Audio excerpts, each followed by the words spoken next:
Hi Sagittarius, welcome to your August 2022 reading. If this is your first time here at Secret Garden Tarot, welcome. Everybody is always welcome. We've got jumping cards. I've started an Instagram, so that is news. Other than that, let's get right to it. This will be for the Sun, Moon, and Ascendant sign of Sagittarius, you guys. Let's see what the month of August may look like for our little Saggies. We're going to do a Celtic cross. For those of you who'd like to know, I am using the Muka Tarot. You guys have seen that before. It's a favorite. Now you guys know that because this is a highly decorated back deck, I don't do reversals. I don't do really reversals anyway. But this card is really this deck is really obvious to know if the cards are upside down or not. So I just don't do them. And I tend to think that the cards give enough information by themselves.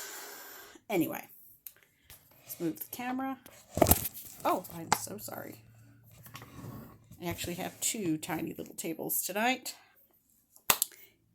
Here we go. Center of the reading. Energy that is coming from July into August. By the way, I'm reading this in June, and tomorrow is the summer solstice. So happy summer, Sag. Try saying that 3 times fast. But this is the energy that's coming with you into the month of August. Oh, perfect. The coin, it even kind of looks like the sun. New opportunities for money, education, just an overall fresh start. Perhaps an earth sign will be involved. All those lovely pentacles. I've said it before. People seem to relate to it.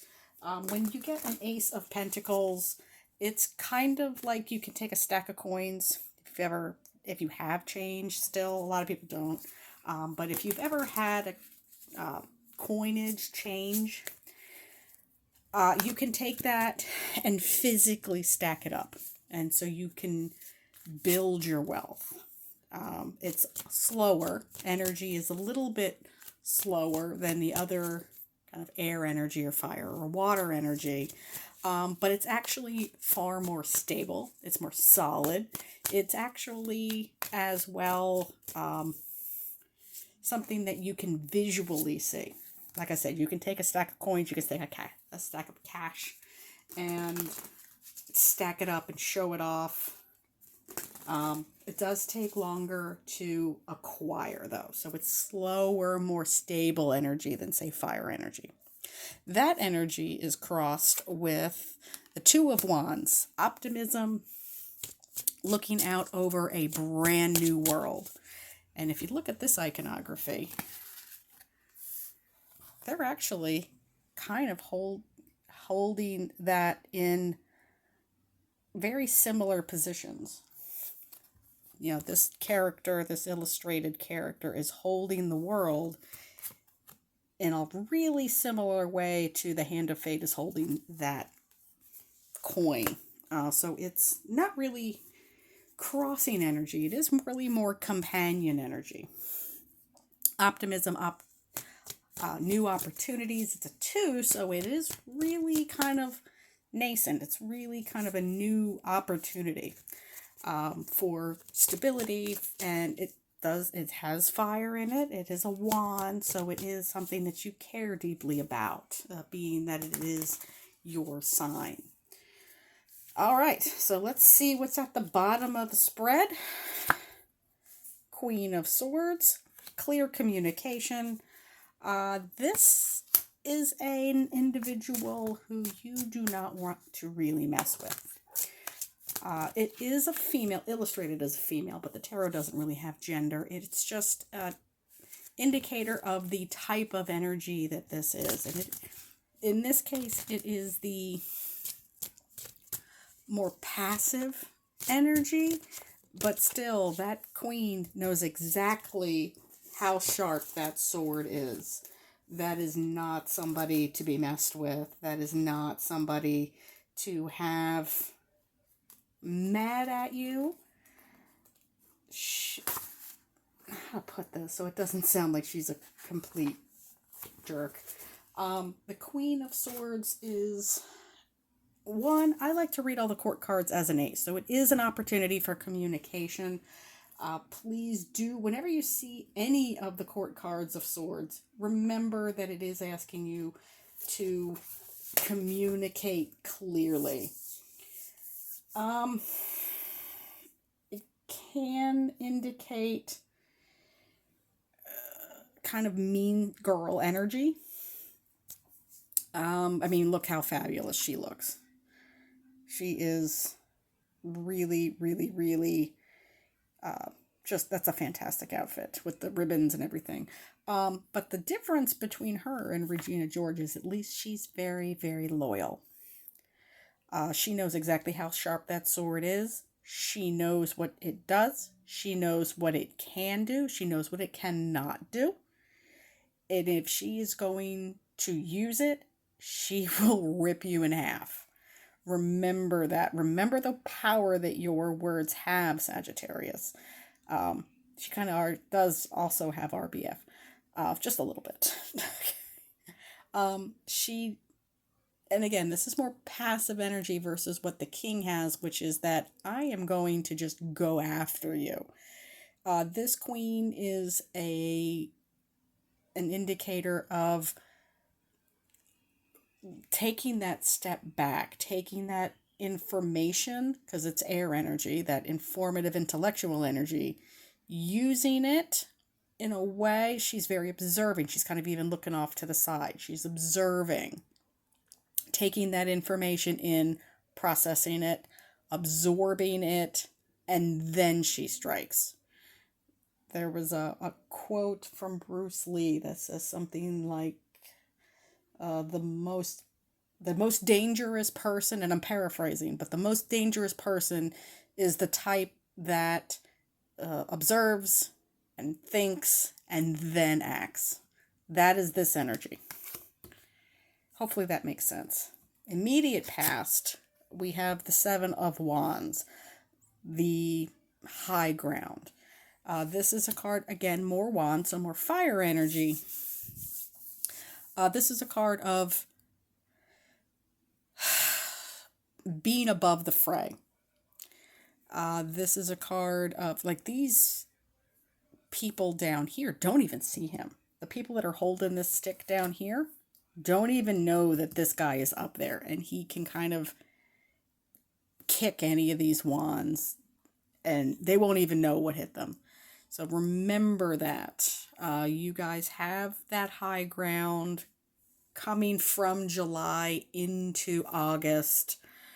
So that's the energy coming from in the past. And like I said, I'm reading in June and just before the solstice. So this is energy that might even have started well before Cancerian season. So yes, so be mindful of that. He doesn't even need to really do anything until, or if even, they reach that crest. So he's safe until they figure out he's even up there, that up on top of that mountain's a thing. So he's completely safe. He's protected. He sees them. They don't necessarily see him. So remember that. Crowning of the spread, we have, the Hierophant, card of Taurus. It's a card of organization. It is a card of corporateness in a way. Group organizations, kind of traditionalism. This is a card of doing things the same way simply because that's the way it's always been done. I know that's not really who you are, Taurus. I had Taurus on the brain. Sagittarius. But remember that. There's a reason it's called a shortcut. If it didn't lead anywhere, it wouldn't be the way. And if it wasn't any shorter or an easier way to get there, it would just be the way. Hopefully that makes sense. If it doesn't, let me know. So this is a card that indicates, like I said, Taurus. We do have this earth energy here. You know, organization will set you free, although it's organization in a different context. Group activities can be indicated, again, really kind of traditional. I don't want to say any type of particular roles, but hierarchy, if that makes sense. It's at the crowning position of the spread. Remember who you are. Remember that you are your fantastic, wonderful Sagittarians. It's stable energy. It's, you know, that's what I'm trying to get at this card. Remember your position. Remember who you are and where you come from. Immediate future, we have the Emperor. More fire energy. This is your Aries cousins. So we go from, I mean, these are both high level people. This is a lot of major arcana. So we go from the essentially Pope to the Emperor. Working together is what I'm getting off of these cards. If you know, I'm kind of a big history nerd. The Holy Roman Emperor was chosen by the Pope, but the Pope was chosen by the Holy Roman Emperor. So they did have this kind of cyclical love-hate relationship, but it was about working together. If you wanted something from your counterpart, back and forth, it was like this circle. You either had to depose them or work with them. And that's the energy I'm getting off of this, of these two cards. High-level individuals, both at the top of their games, having to work together to get what the other one wants. If that, hopefully that makes sense. You know, I see a lot of opportunity. I see a lot of fighting over here. But again, that clear communication off of this Queen, I see a lot of opportunity at the middle of your reading. But if you really want to utilize it, now is the time, Sag, to step up and say, I want this. You need to work with me so that it is beneficial to us both. Let's move the camera a little bit. Internal energy. Internal energy. The Star. More major arcana. Wish fulfillment. So again, working within the confines of a structure to get what you want. If you have a need, work within it to get it. This is the external information, the external energy. I'm sorry, it's very late here. I apologize. We have the Two of Coins, more earth energy, but this is the Juggler. It seems like the universe is going to throw a lot of things at you. It is up to you to make sure that you are deciding what it is that you want, focusing on it, keeping all of those things afloat. You can see that the water is very, very turbulent behind this individual. If you are trying to keep all the plates spinning, you're going to lose your focus. So focus on what it is that you want. If you want either of those two coins, make sure you're only focusing on the one. Again, we only have the one coin here. Hopes and fears. Four of Coins. It is a bit of selfish energy. This is a card that indicates hanging on too tightly to something. In this case, it happens to be coins, but it could be an old way of thinking. It could be an old job. It could be an old a person, situation. Hanging on to it, he can't, hanging on as tightly as he is. He's actually stepping on these coins here. He's not using them to the best of their worth. He's just kind of hanging on to them for their sake. He has 4 coins. He will keep 4 coins. He won't have any fewer than 4 coins, but he won't have any more either. So it is kind of hanging on perhaps a bit longer than you should to the old ways of thinking. Hanging on, I know that what we talked about over here with the Hierophant, with the Pope, is having traditional views on things, doing the same thing simply because that's the way it's been done. But learn from that. If you hang on to the wrong parts of tradition, you stagnate. You don't want that, Sagittarius. Overall outcome, Queen of Cups. These two are less like sisters, but they are more like cousins, if that makes sense. We have the Queen of Swords that is all about intellectual energy. She is all about communication and potential and, really kind of savage. If you've ever watched Golden Girls, this is Dorothy, that's Rose. The Queen of Cups is, again, the top of her suit.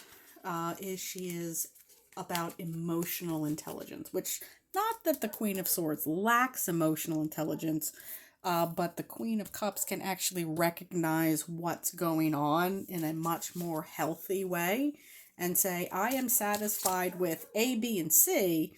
I am dissatisfied with, L, M, N, and O. So she can recognize that, and that comes a long way. She's often empathic. So there is an opportunity to listen to and trust your gut and go with your gut. And, if something seems like a good opportunity, go with it. If something seems like a bad sign or bad omen, there's a bunch of red flags, don't ignore them. But I don't see any real red flags here. Just protect yourself. Know that, if you're exchanging something with somebody, you're trying to get something from somebody to get your end, your needs met. Make sure that it's a fair trade. Make sure that you know your worth. Leave it at that. I will leave it there, Sag. Hopefully you have a wonderful August. And if you think you might be subscribed, please just double check. The YouTube purge is real. Come follow me on Instagram. I'll put a card up every day. I love chatting with you guys. It's SGT.Advice on Instagram. And I'll leave a link in the box. And have a wonderful August, Sag. Bye, family.